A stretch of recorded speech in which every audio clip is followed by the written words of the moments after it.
Good news ಕೊನೆಗೂ ರಾಜ್ಯದ ಗೃಹಲಕ್ಷ್ಮಿಯರ ಬ್ಯಾಂಕಿನ ಅಕೌಂಟ್ಗೆ ಒಟ್ಟು 4,00,000 ರೂಪಾಯಿ ಹಣ ಜಮಾ ಆಗ್ತಾನೆ ಇದೆ. ಹೌದು ಸ್ನೇಹಿತರೆ, ಇವತ್ತು ಬುಧವಾರ ಜನವರಿ 7ನೇ ತಾರೀಕಿನಂದು ಯಾರಿಗೆಲ್ಲ ಗೃಹಲಕ್ಷ್ಮಿ ಯೋಜನೆಯ 24-25 ಹಣ ಬಂದಿಲ್ಲ ಅಂತಿದ್ರು, ಇವತ್ತು 100% ಹಣ ಜಮಾ ಆಗುತ್ತೆ. ಯಾಕೆಂದರೆ ಇಲ್ಲಿ ಅನೇಕ ಜನ ಮಹಿಳೆಯರು ನಮ್ಮ ಬ್ಯಾಂಕ್ ಖಾತೆಗೆ ಹಣ ಜಮಾ ಆಗಿದೆ ಅಂತ ಕಮೆಂಟ್ಸನ್ನು ಮಾಡ್ತಾನೆ ಇದ್ದಾರೆ. ಸೊ ನಿಮಗೂ ಕೂಡ ಹಣ ಬಂದಿಲ್ಲ ಅಂದರೆ ಇವತ್ತು 100% ಹಣ ಜಮಾ ಆಗುತ್ತೆ.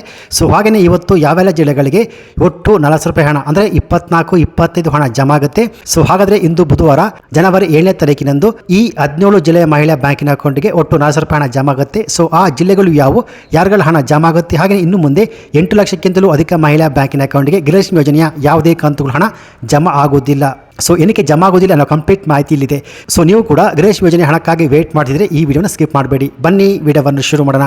ಅದಕ್ಕಿಂತ ಮುಂಚೆ ನೀವಿನ್ನು PKV ಕನ್ನಡ ಯೂಟ್ಯೂಬ್ ಚಾನಲ್ಗೆ ಸಬ್ಸ್ಕ್ರೈಬ್ ಮಾಡಿಲ್ಲ ಅಂದರೆ ದಯವಿಟ್ಟು ಇಲ್ಲಿ ಕಾಣುವಂತಹ ಸಬ್ಸ್ಕ್ರೈಬ್ ಬಟನ್ ಪ್ರೆಸ್ ಮಾಡ್ಕೊಳ್ಳಿ. ಹಾಗೆಯೇ ಪಕ್ಕದಲ್ಲಿ ಬರುವಂಥ ಬೆಲ್ ಬಟನ್ ಒತ್ತಿ. ಸೊ ನಾನು ಯಾವುದೇ ಒಂದು ವಿಡಿಯೋವನ್ನು ಅಪ್ಲೋಡ್ ಮಾಡಿದಾಗ ನೀವು ನೋಡಬಹುದು. ಹೌದು ಸ್ನೇಹಿತರೆ, ನೀವಿಲ್ಲಿ ನೋಡಬಹುದು ಅನೇಕ ಜನ ಮಹಿಳೆಯರು ನಮ್ಮ ಬ್ಯಾಂಕ್ ಖಾತೆಗೆ ಹಣ ಜಮಾ ಆಗಿದೆ ಅಂತ ಕಮೆಂಟ್ಸನ್ನು ಮಾಡ್ತೀರಿ. ಹಾಗೆಯೇ ಇಲ್ಲಿ 24+25ನೇ ಕಂತು ಹಣ ಜಮಾ ಆಗಿರುವ ಲೈವ್ ಪ್ರೂಫ್ ನೀವಿಲ್ಲಿ ನೋಡಬಹುದು. ಇಲ್ಲೊಂದು ಮಹಿಳಾ ಬ್ಯಾಂಕಿನ ಅಕೌಂಟ್ಗೆ 28 ನವೆಂಬರ್ ತಾರೀಕಿನಂದು 24ನೇ ಕಂತು ಹಣ ಜಮಾ ಆಗಿದೆ. 31 ಡಿಸೆಂಬರ್ನೇ ತಾರೀಕಿನಂದು 25ನೇ ಕಂತು ಹಣ ಜಮಾ ಆಗಿದೆ. ಒಟ್ಟು 4,000 ರೂಪಾಯಿ ಹಣ ಈ ಮಹಿಳಾ ಬ್ಯಾಂಕಿನ ಅಕೌಂಟ್ಗೆ ಜಮಾ ಆಗಿರುವಂಥದ್ದು. ಸೊ ನಿಮ್ಮ ಬ್ಯಾಂಕ್ ಖಾತೆಗೆ ಹಣ ಬಂದಿಲ್ಲ ಅಂದರೆ ಇವತ್ತು 100% ಹಣ ಜಮಾ ಆಗುವಂಥದ್ದು ಸ್ನೇಹಿತರೆ. ಸೊ ಇವತ್ತು ಜಮಾ ಆಗುವಂತಹ ಈ 18 ಜಿಲ್ಲೆಗಳು ಯಾವುವು ಅಂದರೆ ಸ್ನೇಹಿತರೆ, ಆ ಜಿಲ್ಲೆಗಳು ಹೀಗಿವೆ: ಚಿಕ್ಕಮಗಳೂರು, ವಿಜಯಪುರ, ದಾವಣಗೆರೆ, ಮಂಡ್ಯ, ಬಾಗಲಕೋಟೆ, ಕಲಬುರಗಿ, ಬೆಳಗಾವಿ, ವಿಜಯಪುರ, ಬೆಂಗಳೂರು ಗ್ರಾಮಾಂತರ, ಬೆಂಗಳೂರು ನಗರ, ಕೊಡಗು, ಮೈಸೂರು, ರಾಯಚೂರು, ಧಾರವಾಡ, ಚಿತ್ರದುರ್ಗ, ಶಿವಮೊಗ್ಗ, ಹಾವೇರಿ. ಸೊ ಈ ಜಿಲ್ಲೆಗಳಿಗೆ ಇವತ್ತು 100% ಹಣ ಜಮಾ ಆಗುತ್ತೆ. ಅಂದರೆ 24-25 ಹಣ ಜಮಾ ಆಗುತ್ತೆ. ಒಂದು ವೇಳೆ ನಿಮ್ಮ ಬ್ಯಾಂಕ್ ಖಾತೆಗೆ 24 ಹಣ ಜಮಾ ಆಗಿಲ್ಲ, 25ನೇ ಕಂತು ಹಣ ಕೂಡ ಜಮಾ ಆಗಿಲ್ಲ ಅಂದರೆ ಹಂತವಾಗಿ ಇನ್ನೊಂದು ವಾರದ ಒಳಗಾಗಿ ನಿಮ್ಮ ಬ್ಯಾಂಕ್ ಖಾತೆಗೆ ಹಣ ಜಮಾ ಆಗುತ್ತೆ. ಯಾಕೆಂದರೆ ಇಲ್ಲಿ ರಾಜ್ಯ ಸರ್ಕಾರ ಒಟ್ಟಿಗೆ ಮಹಿಳಾ ಬ್ಯಾಂಕಿನ ಅಕೌಂಟ್ಗೆ ಹಣ ಜಮಾ ಮಾಡ್ತಿಲ್ಲ, ಹಂತವಾಗಿ ಮಾಡ್ತಿರುವಂಥದ್ದು. ಸೊ ಹಾಗಾಗಿ ಇವತ್ತು ನಿಮ್ಮ ಬ್ಯಾಂಕ್ ಖಾತೆಗೆ ಹಣ ಜಮಾ ಆಗಿಲ್ಲ ಅಂದರೆ 2-3 ದಿನ ವೇಟ್ ಮಾಡಿ, ನಿಮ್ಮ ಬ್ಯಾಂಕ್ ಖಾತೆಗಳಿಗೂ 100% ಹಣ ಜಮಾ ಆಗುತ್ತೆ.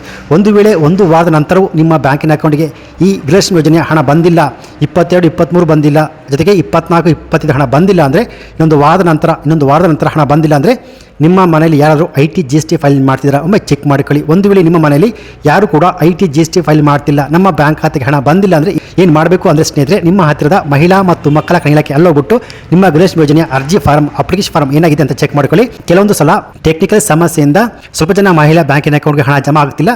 ಸೊ ಹಾಗಾಗಿ ನಿಮ್ಮ ಹತ್ತಿರದ ಮಹಿಳಾ ಮತ್ತು ಮಕ್ಕಳ ಕಲ್ಯಾಣ ಇಲಾಖೆ ಅಲ್ಲೋಗ್ಬಿಟ್ಟು ನಿಮ್ಮ ಅರ್ಜಿಯನ್ನು ಚೆಕ್ ಮಾಡಿಕೊಳ್ಳಿ ಸ್ನೇಹಿತರೆ. ಸೊ ಹಾಗಾಗಿ ಇವತ್ತು ಬುಧವಾರ ಜನವರಿ 7ನೇ ತಾರೀಕಿನಂದು ಗೃಹಲಕ್ಷ್ಮಿ ಯೋಜನೆಯ 24-25 ಹಣ ಬಂದಿಲ್ಲ ಅಂತಿದ್ದವರಿಗೆ ಹಣ ಜಮಾ ಆಗುವಂಥದ್ದು. ಯಾಕೆಂದರೆ ಇಲ್ಲಿ ಅನೇಕ ಜನರಿಗೆ ಹಣ ಆಲ್ರೆಡಿ ಜಮಾ ಆಗಿದೆ. ಸೊ ಇವತ್ತು ಕೂಡ ನಿಮ್ಮ ಬ್ಯಾಂಕ್ ಖಾತೆಗೆ ಹಣ ಜಮಾ ಆಗುವಂಥದ್ದು. ಸೊ ಒಂದು ವೇಳೆ ಇವತ್ತು ಜನವರಿ 7ನೇ ತಾರೀಕಿನಂದು ನಿಮ್ಮ ಬ್ಯಾಂಕ್ ಖಾತೆಗೆ ಹಣ ಜಮಾ ಆಗಿದ್ರೆ ನಿಮ್ಮ ಊರಿನ ಹೆಸರನ್ನು ಕಮೆಂಟ್ ಮಾಡಿ ಹಣ ಜಮಾ ಆಗಿದೆ ಅಂತ ಕಮೆಂಟ್ಸನ್ನು ಮಾಡಬಹುದು. ಹಾಗೆಯೇ ಒಂದು ವೇಳೆ ಹಣ ಜಮಾ ಆಗಿಲ್ಲ ಅಂದರೆ ನಿಮ್ಮ ಊರಿನ ಹೆಸರನ್ನು ಕಮೆಂಟ್ ಮಾಡಿ ಹಣ ಜಮಾ ಆಗಿಲ್ಲ ಅಂತ ಕಮೆಂಟ್ಸನ್ನು ಮಾಡಬಹುದು. Thanks for watching.